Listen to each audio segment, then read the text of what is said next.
on ne peut pas appeler une frappe qui fait 90 morts civils une frappe ciblée. Bonjour mesdames et messieurs, bienvenue sur ma chaîne. Alors pour cette vidéo, on va s'intéresser à un échange entre Guillaume Ancel et un journaliste de BFM TV. En tout cas, j'apprécie cette séquence parce que ça montre que voilà, les gens commencent à en avoir marre.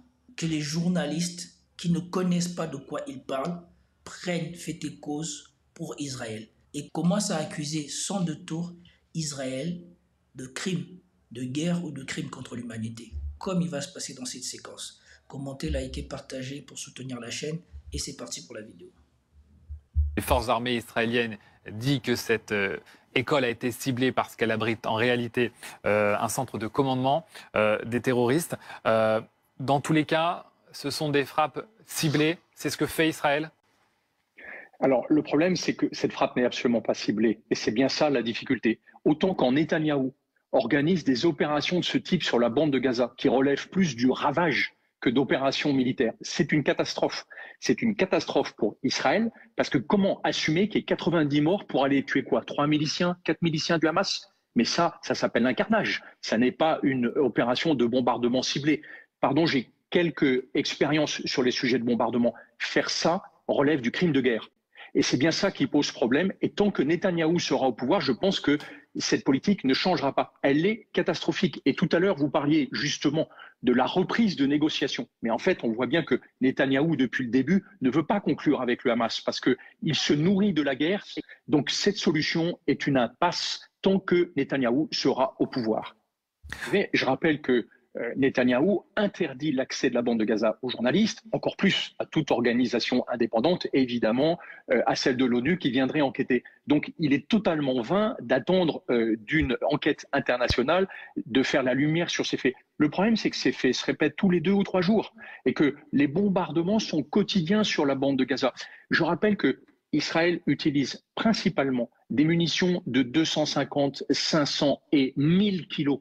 Quand vous êtes sur un camp de réfugiés à ciel ouvert, vous savez pertinemment en utilisant ce type de munitions que 9 victimes sur 10 seront des civils qui n'ont aucun lien avec le Hamas. Par conséquent, c'est un carnage, c'est l'histoire d'un carnage annoncé. Chaque frappe, en fait, fait plus de victimes collatérales que de victimes ciblées. C'est pour ça que ça relève du crime de guerre. Et Netanyahou cherche à ravager toutes les infrastructures de la bande de Gaza pour la rendre inhabitable. C'est un crime contre l'humanité. Donc, voilà, avant de revenir sur ce que Stéphane Ancel dit, il a dit tout ce qu'il y avait à dire. Tout ce que tous ces journalistes s'empêchent de dire, c'est ce qu'il a délivré ici dans cette vidéo. Il a dit toute la vérité, toutes les conséquences. Moi, ce que je veux vraiment montrer ici, dans cette vidéo, c'est le parti pris du journaliste. Regardez bien comment il commence et comment il finit le début de cette interview avec Guillaume Ancel. Les forces armées israéliennes disent que cette école a été ciblée parce qu'elle abrite en réalité un centre de commandement des terroristes. Dans tous les cas, ce sont des frappes ciblées. C'est ce que fait Israël ? Donc, vous avez vu ? Dans un premier temps, il reprend mot pour mot la justification de Israël. Israël dit que cette école a été ciblée parce qu'elle abritait des terroristes.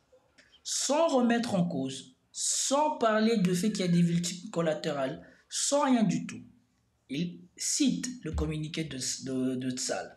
Là encore, il n'y a pas vraiment de critique, parce que ce n'est pas lui qui l'a écrit, donc il lit ce qui est dit. Mais ce qui est choquant, c'est ce qu'il dit après. Regardez ce qu'il formule comme question et surtout ce qu'il formule comme affirmation. En réalité, un centre de commandement des terroristes. Dans tous les cas, ce sont des frappes ciblées. C'est ce que fait Israël ? Il donne le justificatif de ça, que soi-disant ça a abrité un centre de commandement terroriste. Et après, il bascule en disant, dans tous les cas, ce sont des frappes ciblées. Il est conscient que quand il dit ça, dans cette frappe ciblée, il y a 90 morts civils. Mais en étant journaliste, en s'appelant journaliste, en ayant été formé Au journalisme, tu appelles une frappe qui fait 90 morts civils une frappe ciblée. Ça, c'est parce qu'ils s'attendaient à ce que Guillaume Ancel confirme la connerie qu'il vient de dire, ou, comme la majorité des journalistes français, lui aussi fait partie de ces peureux qui veulent s'assurer une place dans le monde du journalisme en ne gratignant pas la communauté juive, en s'abstenant de critiquer ce que fait Israël, en ne remettant pas en cause les communiqués de Tzal. C'est une méga honte. Et heureusement que la réponse sera celle-ci. Et c'est pour cela cette vidéo, je pense l'appeler le Lancet Daily.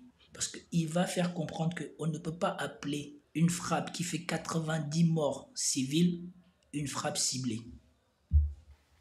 Alors, le problème, c'est que cette frappe n'est absolument pas ciblée. Et c'est bien ça la difficulté. Autant quand Netanyahou organise des opérations de ce type sur la bande de Gaza, qui relèvent plus du ravage que d'opérations militaires, c'est une catastrophe. C'est une catastrophe pour Israël, parce que comment assumer qu'il y ait 90 morts pour aller tuer quoi? 3 miliciens, 4 miliciens du Hamas? Mais ça s'appelle un carnage. Ça n'est pas une opération de bombardement ciblé. Pardon, j'ai quelques expériences sur les sujets de bombardement. Faire ça relève du crime de guerre. Je ne suis pas toujours d'accord avec ce que dit Stéphane Ansel, surtout par rapport aux Russes. Dans le cas russe, bien souvent, il a eu tort. Je pense que ça, c'est parce qu'il avait un parti pris otanique et qu'il voulait montrer que voilà, l'armée russe n'était pas aussi bonne que ça. Parce qu'au début, il était très virulent envers l'armée russe. Mais on a vu que sur 2 ans de conflit, apparemment, c'est les méthodes russes, ou en tout cas, c'est les Russes qui se sont le plus adaptés et qui ont le plus de résultats. Mais par rapport à l'analyse qu'il fait sur le comportement de Tzal, et comme il le dit, c'est un ancien de l'armée française, et beaucoup dans l'armée française qui, tant qu'ils sont en service actif, ne peuvent pas se permettre de critiquer Israël, pensent que l'armée israélienne est une armée de lâches. Parce que au lieu d'aller se battre avec le Hamas dans les tunnels comme ils avaient prévu de le faire, puisqu'ils étaient venus là pour combattre le Hamas, ils passent leur temps à bombarder depuis les airs et après à dire que voilà, il y avait des gens ici, c'est pour cela qu'on a bombardé. Et en plus de ça, ce qui s'est passé en Libye et ce qui s'est passé en Iran a montré qu'ils sont capables de faire des vraies opérations ciblées, comme eux-mêmes ils avaient fait dans la bande de Gaza, où ils avaient attaqué l'hôpital et ils avaient abattu plusieurs personnes appartenant au Hamas dans cette attaque-là. Ils sont capables de le faire. Mais la lâcheté, ils ne veulent pas envoyer leurs soldats au contact des gens du Hamas. Ils préfèrent que leurs soldats se transforment en gars de chantier qui vont détruire des maisons et détruire des routes plutôt que des soldats qui vont affronter les gens sur le terrain. Voilà ce qui se passe. Plutôt que d'aller se taper dans les tunnels avec les vrais gens du Hamas et de voir qu'est-ce que vaut cette armée, elle est là pour faire le service après-vente. On bombarde, on rase, les gens ils bougent, on prend les engins de chantier, on creuse, on casse les routes, on casse l'eau. Et oui, là on s'appelle une grande armée. Et on s'appelle une armée qui se bat. On se bat contre personne, puisqu'on bombarde les gens de loin, mais on se bat. Et c'est bien ça qui pose problème. Et tant que Netanyahou sera au pouvoir, je pense que cette politique ne changera pas. Elle est catastrophique. Et tout à l'heure, vous parliez justement de la reprise de négociations. Mais en fait, on voit bien que Netanyahou, depuis le début, ne veut pas conclure avec le Hamas parce qu'il se nourrit de la guerre. Donc cette solution est une impasse tant que Netanyahou sera au pouvoir. Mais je rappelle que Netanyahou... Bon, c'est dommage que dans cette séquence, on ne voit pas les questions que posait ce journaliste. Il aurait été bien de les voir, mais cette séquence n'est pas trouvable sur les endroits où BFM TV diffuse les interviews ou quoi que ce soit. J'avais cherché, je n'ai pas trouvé. J'ai trouvé des petits bouts, mais ça ne correspond pas à la totalité de cette séquence.